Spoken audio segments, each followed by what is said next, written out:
lessons so well today, we're going to start our play. Here are your parts, and I'll tell you about them as I call your names. Matthew? Is this a real play, Mom? A real play, a summer night's dream by the greatest playwright who ever lived. You're going to play Puck. What's Puck? He's a mischievous little elf who goes all kinds of tricks. One day, when he's going through the woods, he sees a fat old weaver called Bottom. With a shake of his wand, he gives Bottom a donkey's head. A real donkey's head? A real donkey's head. It's funny. Isn't it? Yes. And I'm going to be Puck. You are? Then I can change anybody into a donkey's head? That's right. Or I'll change Mr. Haggard at Sunday meeting. Oh, Matthew. Oh, you shouldn't. What is going on in this classroom? Oh, good morning, Mr. Haggard. Children, take your places. As I came through the hall, I distinctly heard laughing while school is in session. You did, Mr. Haggard. What's that paper you're holding, Matthew? You can't have it. So you're going to speak back to an elder. Miss Jennings, where's your birch rod? There's no birch rod in this classroom. Matthew, give Mr. Haggard the paper. Yes, Mom. I am that merry wanderer. What is this nonsense? The lines of Puck from Shakespeare's Midsummer Night's Dream. So you're going ahead with this play? I made a promise. Miss Jennings, you will appear before the school board next Friday afternoon at 4 o'clock. That is all. Oh, Miss Jennings, Mom. What will they do to you? They'll talk, Matthew. Will they send you away? I don't know. But we haven't much time. Children, take your parts. Matthew, I'll read and you say it after me, like this. I am the merry wanderer of the night. I jest to Oberon and make him smile.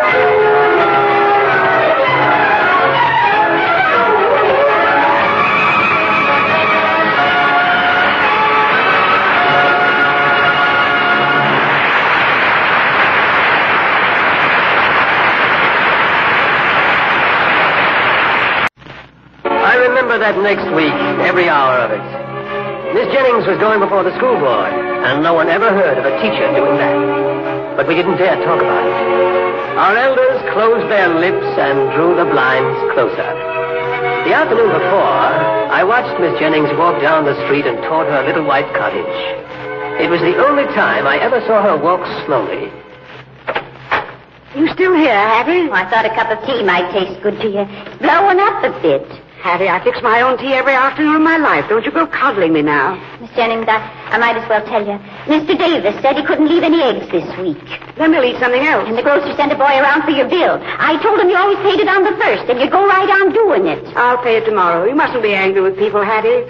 They're doing what they think is right. There's only one right in everything. Oh, no, Hattie. There are many ways to be right. You have to understand other people. You look plumb wore out understanding. Nonsense. Why should I be worn out with only half my pupils in class today? Don't feel badly, Hattie. And the blinds have been closed as long as they have in Sparta. It takes a real hurricane to blow them open.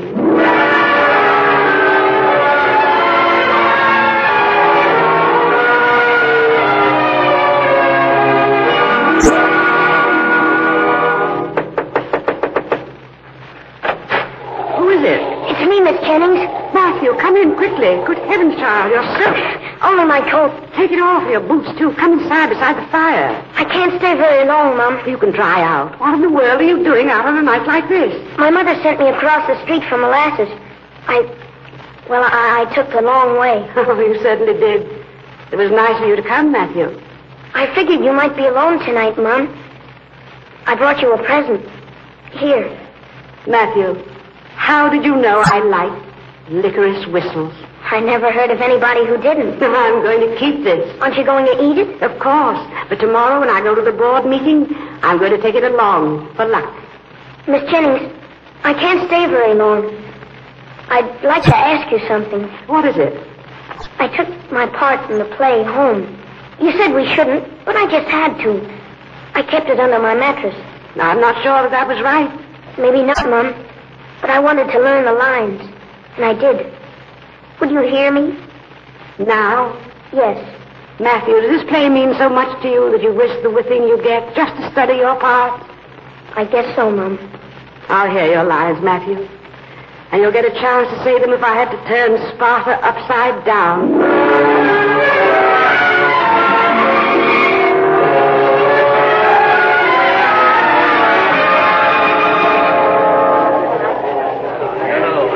I told Benjamin they ought to hold this not enough room here at the school. It's certainly surprising. Everybody's so riled up over just a teacher. But let me tell you something else, Clara. This morning, under the mattress of Matthew's bed, I found sheets of paper in her writing. Mercy, what was it? Well, all about love and the Queen of the Fairies. Oh, I don't know what. Why would she give Matthew a thing like that? Well, I asked him, but he wouldn't tell. So I whipped him. And then I guessed. It was that play again, sneaking into our houses. What did you do? Well, I gave it to Benjamin, and he's taken part of it to the school board today. The rest he burned sheet by sheet in front of Matthew. Goodness. Didn't the boy have anything to say? Not a word. He turned dead white like he was going to faint. And then he went outside and got sick. That'll show you what she's done to our children. Here comes Miss Jennings now. Look at that dress. Pink. Good day, Mrs. Wilcox.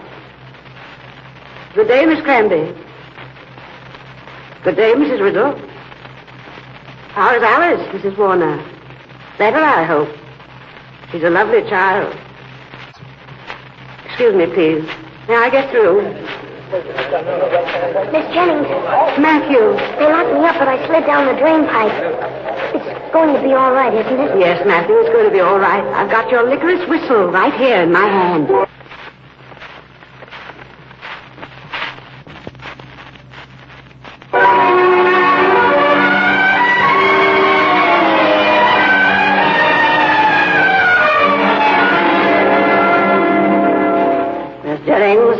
Be seated. Thank you. This meeting will be very short. The members of the school board know their duty. I know mine. It remains only for Miss Jennings to learn hers. Miss Jennings, I do not have to tell you why you're here. But you do, Mr. Haggard. I'm not at all clear about it. You're not? No, indeed. I can't imagine why this distinguished group should take their time over our classwork. Miss Jennings, you have set yourself against the customs of this community. I will simply list the facts. You removed the pitch rod from your classroom. I couldn't bear it. The children were heard to laugh and talk in your room at 10 o'clock in the morning. Yes, indeed. One little girl was told in the presence of her companions of her, shall we say, attractions. Her hair, to be exact. Little Bessie Smith has the loveliest hair I ever saw. You were heard to ask the children if they were happy. Every morning. Happiness is a state of grace in the next world, not a mortal concern in this. We've endeavored to overlook these lapses, but now, despite warnings, we find you're going ahead with this iniquitous play. I made the children a promise. I hope for your consent. This morning, Miss Jennings, one of our members brought these sheets of paper to us. You recognize them? Yes, I wrote them. That's the part of... Oh, poor Matthew. He was found out. Gentlemen, we need go no further. On this evidence, I ask for Miss Jennings' immediate resignation. Just a moment, Mr. Haggard. If you have anything to say, come to the point. The point, Mr. Haggard, is yourselves. Look at you. Your face is drawn and hard, your eyes cold. Everybody's suspicious of his neighbors. And outside the sun is shining. The chestnut trees, the most beautiful in all this county, are blooming. You don't see those trees. You don't hear your children speak. You don't listen to my play because you're afraid. You don't allow yourself one little bit of real joy. If you did, you'd know the whole stiff, ugly pattern of this town would crumble. Mr. Haggard, do you think the Lord made this earth so beautiful, so radiant for any man or woman to close his blinds and his heart to it? He didn't. He made it beautiful so we could make it happier. Is that all, Miss Jennings? Let her finish, Silas. I haven't much more to say. You were once children in this very room. You wanted to laugh. You would have liked this play, but there was no one to let you. Mr. Haggard, I shall not resign from this school. And these children should not be denied their happiness. Miss Jennings, I've hated this Silas, for once, keep quiet. What? Ma'am, I've listened to a lot of preaching around here. I never heard words like that. I want to know something. What? If our young ones give this play, would they be using paint and scenery? We could manage without scenery.